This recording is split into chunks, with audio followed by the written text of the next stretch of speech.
almost 5 o'clock in the morning. I'm up really early because you keep me up all night. Just very excited to meet you, and I just can't believe you're gonna be here anytime soon. We're ready for you. Oh, actually, I don't know if I'm ready. I'm ready, but I'm not ready. I can't wait to meet you. Love you. Your dad's sleeping on the couch because there's not enough room for him on the bed. I love you. Hi guys, welcome back to my channel. In today's video, I wanted to talk about my pregnancy story and my birth story. So my son is now almost 18 months old and a little late, but I didn't have YouTube at the time when I was pregnant, but I've always watched people doing these type of videos on YouTube, and I always wanted to do my own. So hopefully with our next kid, one day we will be able to do that. But I just wanted to go ahead and tell you guys my experience, my how I found out I was pregnant, and then my labor story. Let's get started. Okay, so I am currently 29 years old. I found out I was pregnant 2016, March 2016, and the way that I found out I was pregnant was we went to Lake Tahoe with my fiance's family for my father-in-law's 60th birthday. On the way there, on the drive there, you know, going to Tahoe from where we live in the Bay Area is super uphill, and it's about 4 hours from where we live. I was feeling really sick, like nauseous and just tired, and I don't know, I had never felt that way before, and my fiance asked me on the drive over there, he's like, do you think you're pregnant? Do you want to get a pregnancy test? And I said, no, it's fine, like don't worry, I'm not pregnant. And the reason I felt so adamant that I wasn't pregnant was because first off, I had never been pregnant before, and I knew my body pretty well, and at the time I didn't think I could get pregnant for specific reasons, that I was on certain medications that I wasn't supposed to be able to. My hormones were off, so yeah, I'm not gonna get too much into that, but I wasn't supposed to be able to get pregnant so quick. And yeah, but when he did say that to me, do you think you're pregnant? Should we get a pregnancy test? Something went off in my head like, could it be? I'm like, nah, no way, no way. So for some reason, I just didn't think I could be pregnant. Like in my head, it never hit me that my body could actually create life. I had always been, you know, just Leslie and just the auntie, never the one pregnant or with kids. So I don't know, I didn't connect it. Anyway, so as soon as we got to Lake Tahoe, we went to Safeway to do the grocery shopping for the week, for the party and everything, and the time we were gonna be there. The first thing my fiance did is he walked away, he snuck off and got a pregnancy test while we were doing the food shopping. And as soon as we got into the Airbnb, the first thing I did was take that test, take it into the bathroom, and I will never forget just walking around the bathroom. You know, I think it takes like about 2 to 3 minutes for the test to give you a positive or negative. I just peed on the stick, put it on the tub, and I think I was just like on my phone or whatever waiting, and I looked at the stick and it said pregnant, and I remember just feeling like, what? Like, no, there can be no way, like this shit's broken, like what? I just started panicking and breathing really hard, and like I couldn't calm down, and I just needed my fiance, I just needed Junior to be there. Like I thought I was gonna freak out. I don't know, I was freaking out. And yeah, so he was in the living room taking a nap because he was tired from the drive, and I went out there. He was with his brother. I went out there, I was like, get into the room now. And he woke up like, what are you doing that for? Because I was hitting his head so he would wake up. He went into the room and I showed him the test, and I just looked at him and covered my mouth and started bawling, like crying. And I remember he didn't know how to react because of my reaction, but I think at the time, you know, we had both, I was established with my career. I had my master's degree. I mean, I was about to finish my master's degree, and I was about 2 to 3 months away from graduating. So, and I was working full time, so I was pretty much set with my career and everything, and we were both doing well. So it's not like we weren't prepared to bring a baby into the world, but I just guess I didn't see myself having a kid until I was in my 30s. So yeah, I think it just kind of hit me that my whole life was gonna change and that I was gonna be a parent, and I didn't know how to accept all of that and how to react. So I want to say for a good 2 weeks, I was depressed and just not feeling like myself, not really talking too much, just because I don't know, it just really hit me hard. And now I think about it, it's like I wasn't necessarily sad, I was just not happy either. I was just shocked. And yeah, so that's kind of how we found out. The first people I told were my sisters as soon as I found out. Then I told my cousin, and then we told my fiance's family. For my father-in-law's birthday, we kind of gave him a card, and we gave him a little onesie and told him that day that he was going to be a grandpa. And yeah, and then we told my family, and we waited 12 weeks to announce it with everybody else. And yeah, so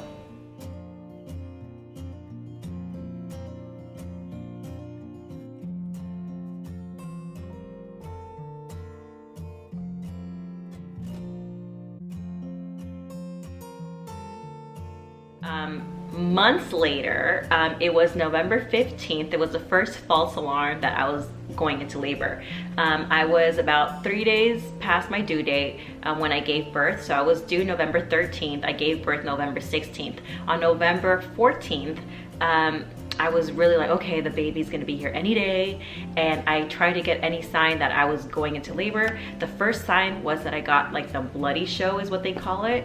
And I was really scared because I was like, okay, what if this is like not the right type of bleeding or whatever? So I called the nurse at the hospital, at the labor and delivery, and they told me, okay, why don't you come in, let's get you examined and see how you're doing. If you're labor, you stay. If not, you'll go back home. So okay, so we went to the hospital on November 14th of 2017, and yeah, 2017, and they checked me, false alarm. I think I was just so like excited and anxious that any sign I thought I was going into labor. I wasn't.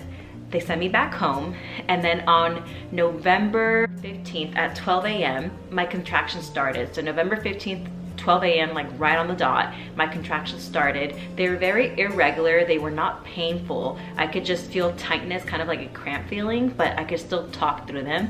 As the day went on, they got more intense, but still comfortable, not too crazy, and they weren't regular, like they weren't timed out enough for me to go to the hospital.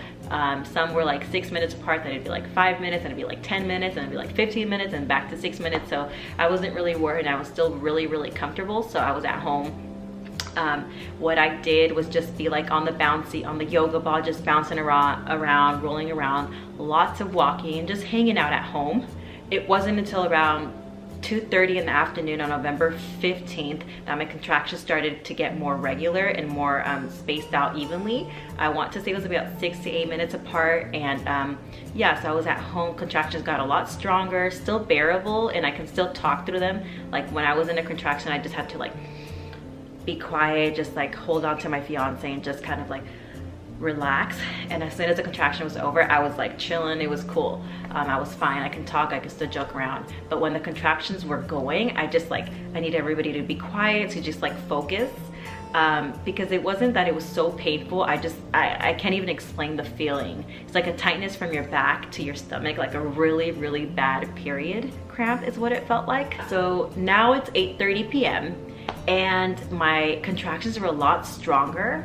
I don't remember ever like moaning in super loud pain or anything. I remember being uncomfortable and in pain, but not too bad to the point like I need to go to the hospital right now. It wasn't until 8:30 p.m. though that my mother-in-law came in and saw me in labor having contractions, and I think she just like freaked out, and she's like, we have to go to the hospital now. So I was like, oh my god, let's go. So we did go at 8:30 p.m. on November 15th. We headed to the hospital, and at that point I was 4 centimeters dilated. So I was doing well in my labor, and because it had already been over 24 hours that I had not slept and I had not rested, they offered me some type of drug, and I forgot what it's called, but it's not the epidural. It just kind of helps you deal with the pain, and it gives you a break. So it only lasts for about an hour, and they gave me that just so I can sleep for a little bit, because they didn't want me to be so exhausted to where the point where it was time to push, I was gonna be too tired to push. So I'm like, okay, yeah, sure, give me the drug. They gave it to me, and like I was so high. Like I just remember I didn't even want to sleep. I was just enjoying the high so much. And it was weird. I was like super attached and emotional to my mom. Like I just needed my mom to hold my hand when I was on that drug. And yeah, it was like the best thing ever. But during that hour, the nurse came in and told me, hey, you know, we have like a lot of women coming in right now and we're super busy in this department or whatever. And we're not sure that when you want or if you need the epidural that we're gonna be able to give it to you. It might be a while till we're able to do it. So do you want it now or do you want to wait and possibly have a delay? And I said, you know what, just give it to me now, because I don't want to be in that position where I'm in so much pain and they can't do anything for me. So they gave it to me. And I do have to say that my choice for labor, I wanted my son to be healthy. And as long as he was healthy, I was happy. If I could go through the labor pain and contractions and do natural, I would have, but I honestly didn't put too much emphasis on that, just because at the same time, I didn't feel like if you have a natural birth, that does not define you as a mother. It does not make you weaker and it does not make you stronger if you do natural. I mean, I think the pain is just super intense, and kudos to you if you did it naturally. But to me, it wasn't a high priority to kind of prove that to myself that I had to that I had to do it without drugs. I was more than happy to do it with drugs, and I honestly, to this day, will say it was the best decision I ever made, because I look at my labor now and say, wow, like till this day I will say I had the best labor ever. Like I don't know what too much pain was. I knew what contraction pain was, but not to the point that I thought I was gonna faint. And I've seen so many women go through that, and like I didn't go through that just because of course I had the drug, the epidural drug. But yeah, my labor, I loved my labor. I was laughing, I was joking, I had makeup on, my nails were done, my hair was done. Like I wanted to welcome my son looking beautiful, because to me it was the most important person that I would ever meet in my life, and I wanted to make a good impression. I just want to say that, because a lot of times moms get shamed for using drugs or for doing the epidural, and to this day I'll be asked, oh, did you do it natural? I'm like, no, I didn't do it naturally, and I had the best labor ever. So yeah, anyway, so yeah, they gave me the epidural, and from that point on I just wasn't able to get out of bed, and I was totally okay with that. I was with my family, my sisters, my cousins, my mom and my fiance. We were just, you know, watching movies on our phone, just having a good time. So at that point I didn't feel any more pain, and it was just chilling, just hanging out. And you know, I had honestly the best nurse ever. Like we honestly got to know her, and she even added us on Facebook. To this day we're friends, and I absolutely loved her. She was totally okay with everything that we wanted to do. My birth plan included having music, and having music to me was like Lauryn Hill, reggae, Finn, just relaxing music that I wanted to just have surrounded around me, just to relax and to have like a good vibe, good feel. And when my son was born, actually Lauryn Hill was playing. I'll never forget that. I think we still have it on video. So once they gave me the epidural, I was hanging out, they checked me and they examined me, and I came in at 4 centimeters. Now I was at about 5 or 6 centimeters, but I wasn't dilating fast enough. It was a really slow process, so they decided to offer me the Pitocin. I took it, and at that point my labor was super quick. About an hour before my son was born, so around 11 o'clock in the morning, they said, hey, in about an hour we're gonna start pushing.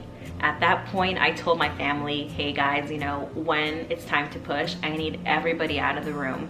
And for me it was very special and very meaningful to welcome my son, just me and my fiance, because we had such a beautiful story together, and I wanted to make sure that the welcoming of my son was just me and him and super intimate. So yeah, we decided to not have everybody in the room, just us two, and of course the nurses and the doctor. But yeah, so at around 11 o'clock in the morning, they told us we're gonna be pushing soon. So when it was time to push, everybody got out of the room.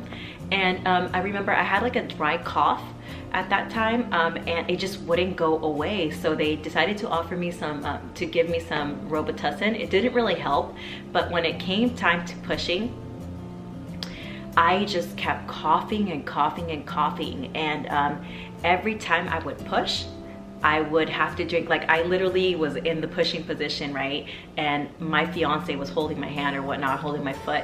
And I would tell him, I'm like, all right, they're like, push, and I'd push. And right after the push was done, I'd be like, water, water. And I'd take the water, give it back. I'm like, all right, let's go. Like literally, it felt like a marathon. Like I can't even describe it the right way. I just remember pushing, getting water bottle, drinking, all right, let's go. It's like I was exercising or something. It was really funny.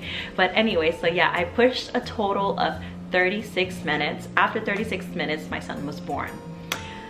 The second that he was born, I think I wasn't prepared. I knew what was going on, but I just wasn't prepared for the second that they put him on my chest. He came out so fast.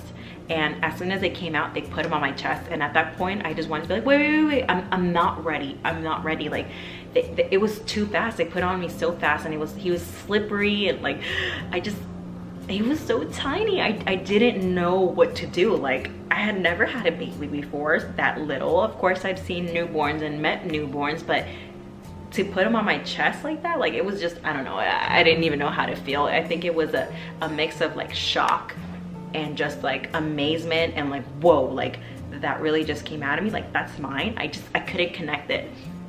So yeah, they put him on my chest, and I just remember looking at him like in amazement and just like, I couldn't believe it. A few minutes later, the nurses came in and basically prepared me to breastfeed. I did want to breastfeed, but I don't think I was connecting the actual breastfeeding planning. Like, I saw videos, I knew everything I needed to know about it, but to actually do it was just like so foreign to me. So when they put him to my boob, I was like, wait, like I don't know what I'm doing. I don't know, like, show me what I'm doing. Like, you do it for me. And I don't know. I think it was just one of those things. It's such a foreign thing, you know, as a woman, to be independent your whole life. All of a sudden, this baby comes out of you, and you know he's been in your body, but like, to actually meet the baby and like all of a sudden it's yours and you're responsible to feed it and to just take care of this baby, it was just like so much for me.